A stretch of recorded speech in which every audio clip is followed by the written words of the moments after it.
যাত্রী মারা দল, কিন্তু যাত্রী মারা লোক থাকে সবসময়।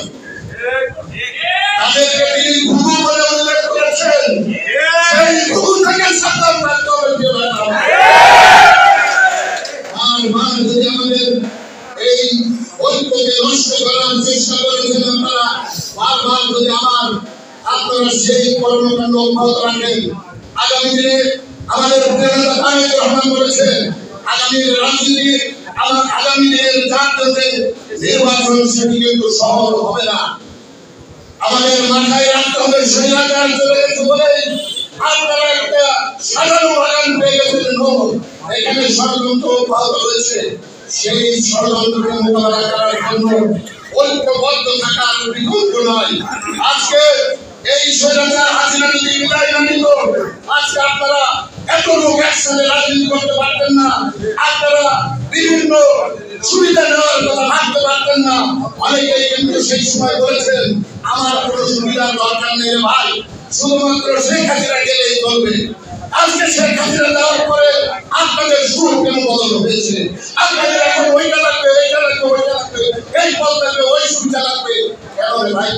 আপনারা আপনাদের নীতির কাছে কেন নিজেকে বিসর্জন দিচ্ছেন, নিজে বিবর্জিত কাজ করছেন? আপনাদের কথা কেন বলতে হচ্ছে?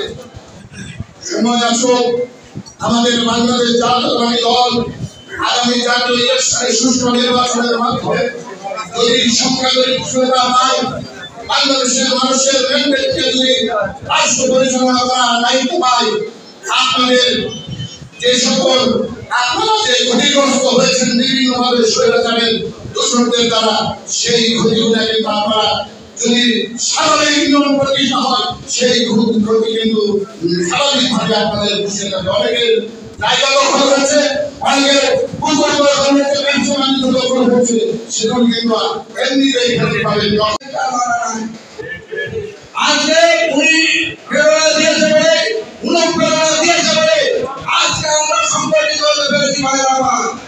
আজকে আওয়ামী লীগের হাত থেকে বাংলাদেশকে স্বাধীন করতে পেরেছি ভাইয়েরা আমার। সেই কারণে সেই নেত্রীর জন্মদিনে আমরা দোয়া করি, আল্লাহ পাক যেন তার দীর্ঘায়ু কামনা করি।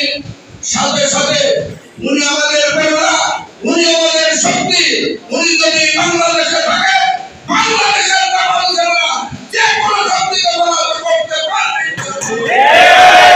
সেই কারণে প্রত্যেক নেতৃবৃন্দকে আমার অনুরোধ, দেশনেত্রী বেগম খালেদা জিয়া এই শুভ জন্মদিনে আমরা প্রতিজ্ঞাবদ্ধ হই, দেশনেত্রী বেগম খালেদা জিয়া 81 বছর বয়সেও যেমন বাংলাদেশ জাতীয়তাবাদী দলের নেতৃত্ব দিচ্ছে, আগামী দিনে